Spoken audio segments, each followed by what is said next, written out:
Cuando arrancamos este encuentro, le decíamos que más de una vez cuando se habla de la justicia y se carga la tinta contra la justicia porque llega tarde, a destiempo, a veces ni siquiera llega, muchas veces nos imaginamos el funcionamiento de la justicia penal.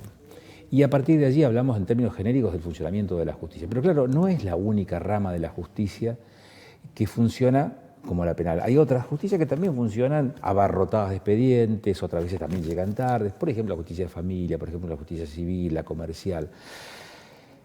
En ese plano de descomprimir la justicia, uno se pregunta, ¿por qué razón una situación que no necesariamente resuelta un conflicto tiene que ir a juicio? Es el caso de, por ejemplo, las sucesiones en donde hay un heredero único, o donde habiendo más de un heredero hay consenso en cuanto a la distribución de bienes. Esta lectura, que no es nueva, uno no está haciendo nada original en esto, ya se ha planteado en otras ocasiones, también ha dado lugar a iniciativas que tienen como objetivo modificar ¿cómo le diría?, el paradigma sucesorio, digamos, el derecho sucesorio en la Argentina, o la logística de esa puesta en práctica del derecho sucesorio, evitando el juicio y articulando un mecanismo alternativo que permita directamente la transferencia de esos bienes a menos costo, sin carga para la justicia, de una forma más expeditiva. Más o menos creo que por allí va la idea de este proyecto que está en discusión y que tiene a Francisco Sánchez como uno de sus impulsores o como el impulsor de esa iniciativa. Francisco, ¿cómo estás? Muy bien, Agustín. Excelentemente presentado el proyecto, de hecho eso aspira. Exactamente esos son los puntos que vos mencionaste, son los puntos centrales del proyecto, y creo que es un tema que no ocupa hoy la centralidad en Argentina. Está claro que hoy la Argentina está con otra agenda como temas urgentes. Está claro que la vicepresidenta de la Nación, como gran líder política del oficialismo, está impulsando una agenda judicial, pero que tiene que ver con la Corte Suprema de Justicia y con resolver sus problemas legales, y que la política no está hablando de los problemas cotidianos del acceso a la justicia como servicio a los ciudadanos. Y yo creo que este es uno de los aspectos que se tiene que discutir, como hay otros aspectos que tienen que discutirse para que la justicia esté realmente de hecho, encaminada a resolver los problemas de la gente. Cuando se habla de herencia, por ejemplo, se ha hablado en los últimos meses de un impuesto a la herencia. Y esto lo que persigue es descomprimir la carga que finalmente tiene en términos económicos para los herederos. Sí, específicamente es para descomprimir justamente de carga y de carga económica y de trámite al ciudadano, pero también a la justicia, para que la justicia pueda abocarse a resolver los problemas para los cuales está la justicia, que es para determinar de una manera justa y razonable, orientada a responder a las leyes en casos de conflicto. Aquí en muchos casos no hay conflicto, muchos casos de cualquier persona que nos puede estar escuchando en este momento, herederos únicos o herederos que se ponen de acuerdo, pueden resolverlo por vía extrajudicial, y eso es lo que nosotros estamos buscando con este proyecto, que, como decías vos, no es original. Es un proyecto que se discutió hace muchos años en Río Negro, por ejemplo, a través de la intención de una legisladora provincial.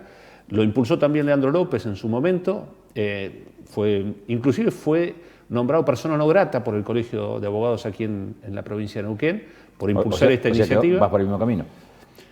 Yo no soy abogado, así que yo no tengo problema que me nombren persona no grata. La verdad que nosotros hicimos una modificación respecto del proyecto de Leandro López e incorporamos dentro del proceso también a los abogados. Nos parece que tanto los abogados como los escribanos pueden dar fe de un acto que, en definitiva, es un acto que compromete a los herederos a resolver por la vía extrajudicial, que es lo deseable por todos, obviamente.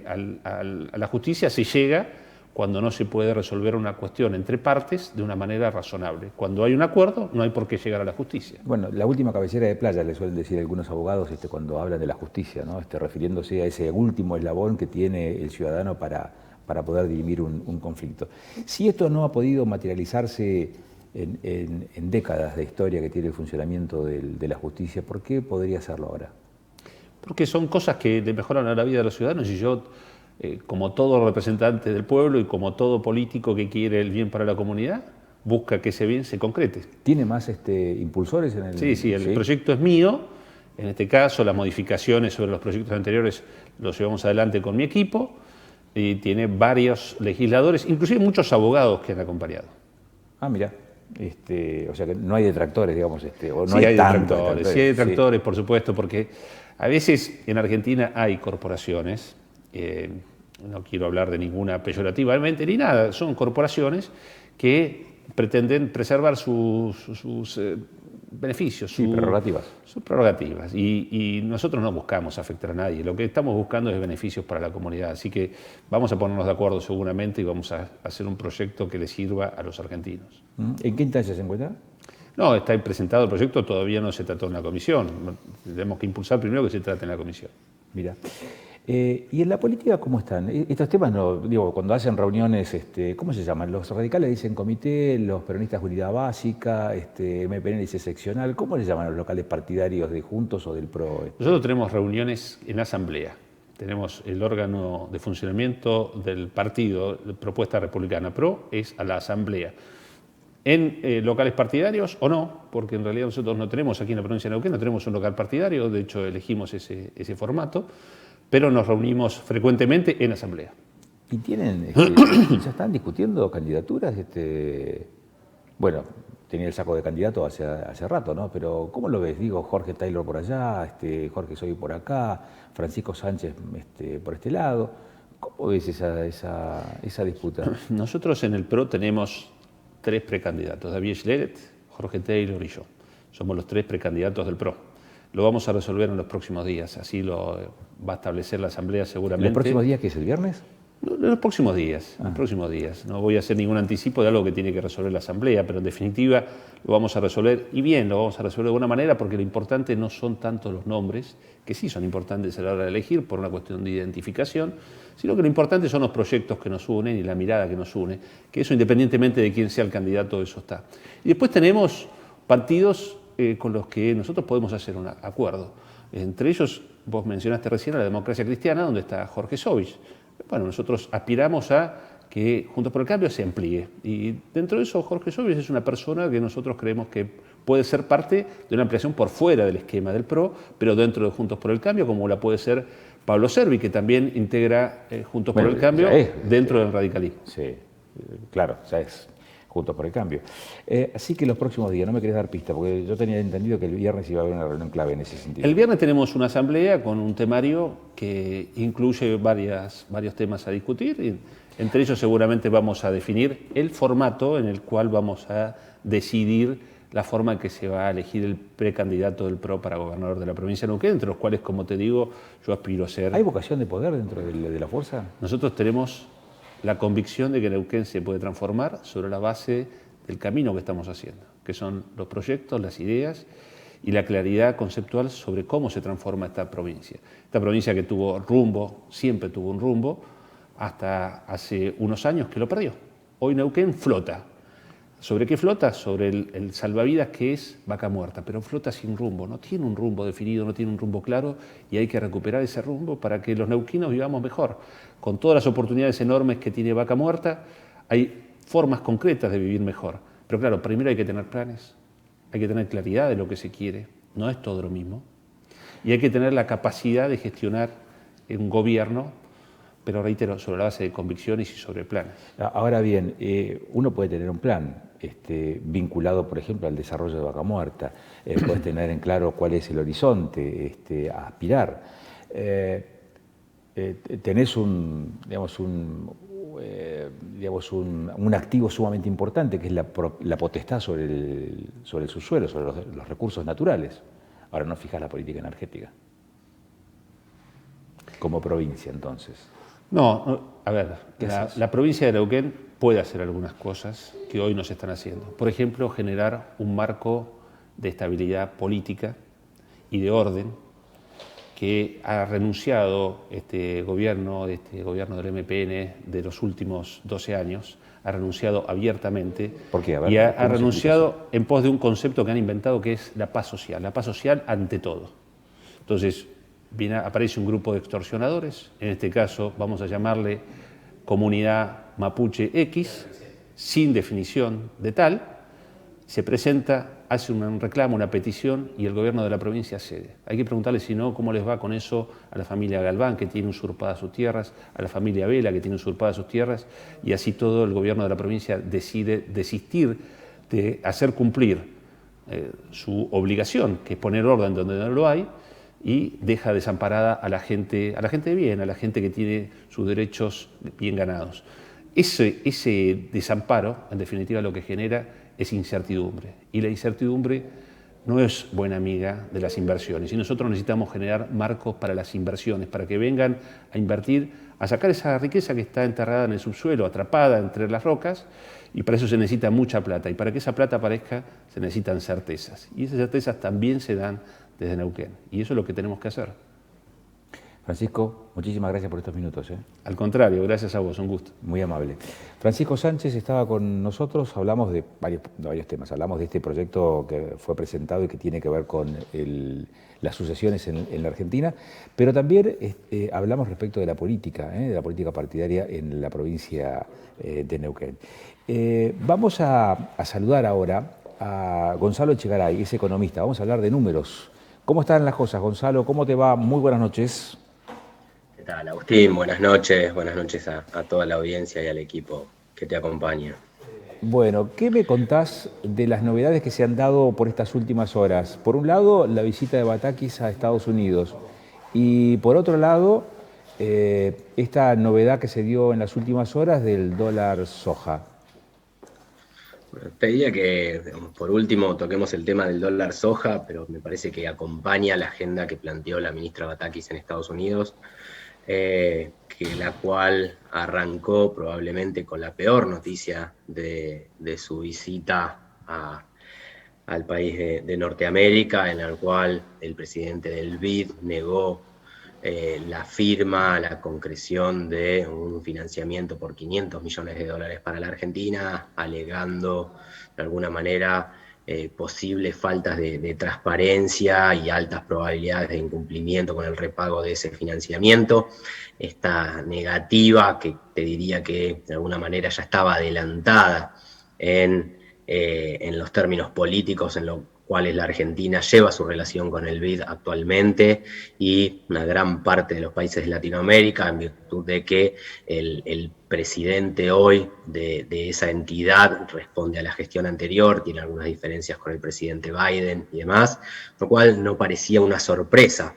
De hecho, lo que siguió de toda la agenda de la ministra recorriendo Washington y Nueva York hoy, fueron tal vez buenas señales para el mercado, tanto que el dólar que se había disparado se mantuvo estable. En el día de hoy subieron los bonos, subieron las acciones argentinas, y para resumirte te diría que en su reunión con Catalina Georgieva lo que se planteó es que, no se planteó hasta el momento una rediscusión de las metas que se habían acordado con el Fondo Monetario, y sí la necesidad de implementar medidas urgentes para corregir algunos desvíos, más allá de que Guzmán, antes de irse, firmó que las metas estaban cumplidas hasta el segundo semestre, cuestión que está a revisar en los próximos días, probablemente la semana próxima.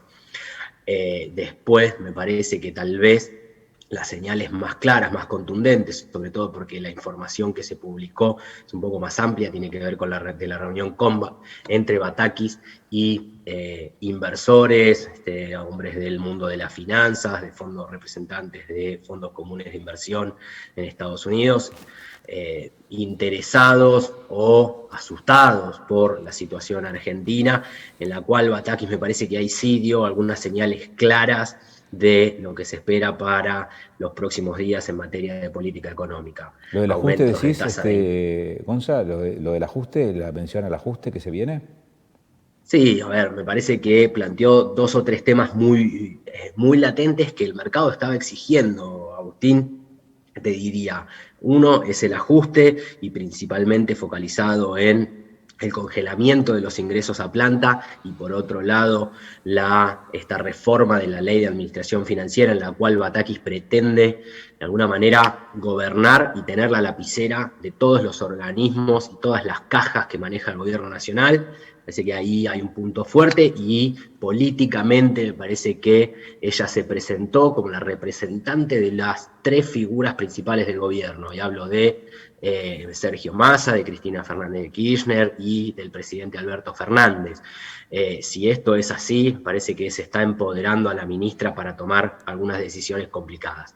Entre ellas, como decías vos, un ajuste fiscal que dijo que va a tener sus consecuencias, pero que ella lo va a llevar adelante, el aumento de tasas de interés, que a mi entender, y creo que lo conversábamos la semana pasada, se va a estar dando a lo largo de esta semana, cuando el gobierno licite, digamos, su renovación de deuda por 480.000 millones de pesos. Parece que ese es el segundo dato, y probablemente ahí hay 2 datos fundamentales más. Uno es la negativa a la expectativa de una devaluación acelerada del tipo de cambio, pero sí de que el gobierno tiene que ser más eficiente, y cuando me parece que Batakis, leyendo entre líneas, lo que está diciendo es: voy a priorizar cuáles son las obras que se van a hacer y cuáles no, para no tener que continuar emitiendo dinero y reducir el déficit primario. Recordemos que en los análisis del Fondo Monetario, en el último informe, se plantea que para el segundo semestre la Argentina va a tener que reducir el nivel de gasto público en el 8% para poder cumplir la meta acordada. Mirá, Gonza, y este escenario aquí en nuestra región, por un lado para la producción de fruta y por otro lado para la producción de hidrocarburos, ¿qué avisorás como posibilidad cierta?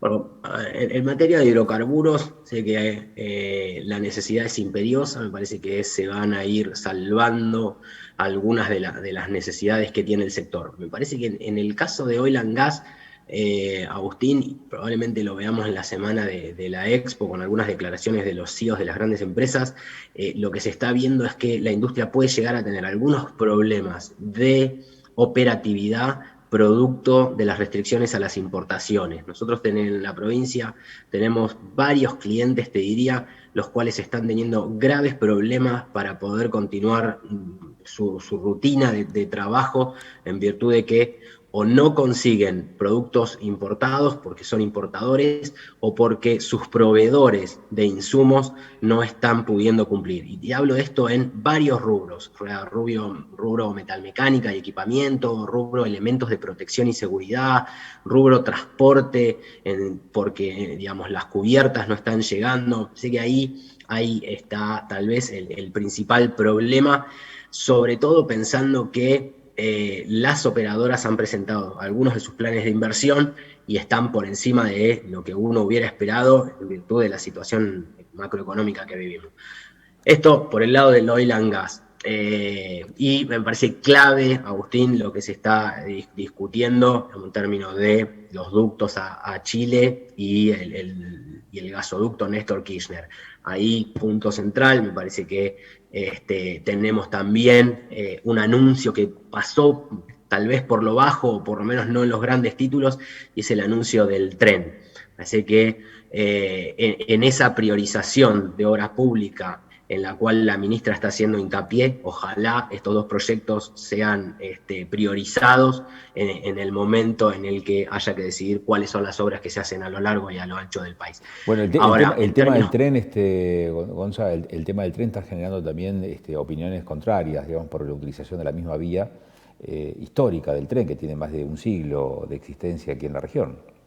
Digo porque cómo corta las ciudades y cómo dificulta la movilidad norte-sur en todas las ciudades del Alto Valle, sobre todo. Realmente, a ver, ojalá estos temas se resuelvan lo más rápido posible y de la mejor manera posible para todos, ¿no? Tenemos por un lado el reclamo de las localidades las cuales el tren atravesaría, y en el caso del gasoducto, toda la discusión con las comunidades, todos los títulos que salieron ayer, el protocolo que intenta lograr la licencia social del gasoducto. Me parece que todos tenemos que trabajar para el mismo lado, para que eso se desarrolle, y obviamente que todas las partes involucradas, tanto las que se benefician como las que se afectan tienen que ser escuchadas y habrá que ser inteligentes en la Argentina para poder llevarlas adelante. Parece que son 2 obras clave para el desarrollo de Vaca Muerta, que podría potenciar muchísimo lo que viene, y sobre todo pensando en que hace 10 años estamos desarrollando esta cuenca. Se esperaba que lográramos unos 10.000 millones de dólares año de inversión, y te diría que el promedio da cerca de los 5.000, lo cual me parece que hay que seguir dotando de infraestructura a toda la región para que podamos multiplicar al menos por 2 las inversiones que se esperan. No quiero abandonarte con el tema de la fruticultura. Parece que ahí el tipo de cambio, y sobre todo el tipo de cambio sojero que anunciaron hace pocas horas, no beneficia directamente a la fruticultura. Me parece que en cuanto el tipo, o sea, esta no devaluación más acelerada del tipo de cambio oficial sea sostenida por la ministra de Economía y por el gobierno nacional, puede seguir perjudicando a la fruticultura, que hoy y hace ya casi, te diría, 2 años, está teniendo una inflación en dólares. Recordemos que esos insumos están en dólares y que su producción es liquidada al tipo de cambio oficial. Claro. Gonzalo, como siempre, un abrazo. Muchas gracias por la gentileza de estos minutos. Agustín, a todos que tengan buenas noches, muchas gracias. Bueno, nos vemos, que termines bien el día. Gonzalo Echegaray es economista. Con él hablamos de las novedades en el terreno económico, lo que ha pasado en estas últimas horas y lo que puede llegar a ocurrir en las próximas jornadas en función de la lectura que se pueda hacer sobre esta realidad que nos va inundando de noticias, de novedades a diario. Hablamos de cosas interesantes, digo por lo positivo, interesantes por ese aspecto, como es esta posibilidad de acceso a la tierra para aquellos que no tienen recursos económicos o para aquellos que tienen recursos pero que están menguados, el caso de Allen, y que además permite la planificación de una ciudad en el mediano y largo plazo, pero también pensando en esto otro, ¿no? Lo que significan oportunidades de trabajo para aquellos que se puedan acoplar a ese desarrollo urbanístico, en principio de este paquete de lotes, que no son ni más ni menos que 620 lotes en una ciudad discreta desde el punto de vista poblacional, como es el caso de Allen. Hablamos también de esta iniciativa que intenta descomprimir la justicia, pero también intenta descomprimir a aquellas familias que, por ejemplo, durante mucho tiempo han procrastinado la posibilidad de resolver la sucesión porque o no están dispuestos a resignar parte de ese recurso. Hoy, para que tengas una idea, iniciar un juicio sucesorio implica más o menos disponer de entre un 15 y un 20% de esos bienes registrables en concepto de honorarios, tasa de justicia y todo el tiempo que significa llevar adelante un juicio sucesorio. El tema está hoy en discusión en el Congreso de la Nación. Está presentado el proyecto. La discusión se espera se inicie en las comisiones y después será el momento de hacerlo en el recinto. Bueno, los temas que charlamos hoy en esta edición de Panorama. Como siempre, volveremos a encontrarnos dentro de 7 días en Canal de Noticias 24/7, el próximo martes, a partir de las 21. Muchas gracias.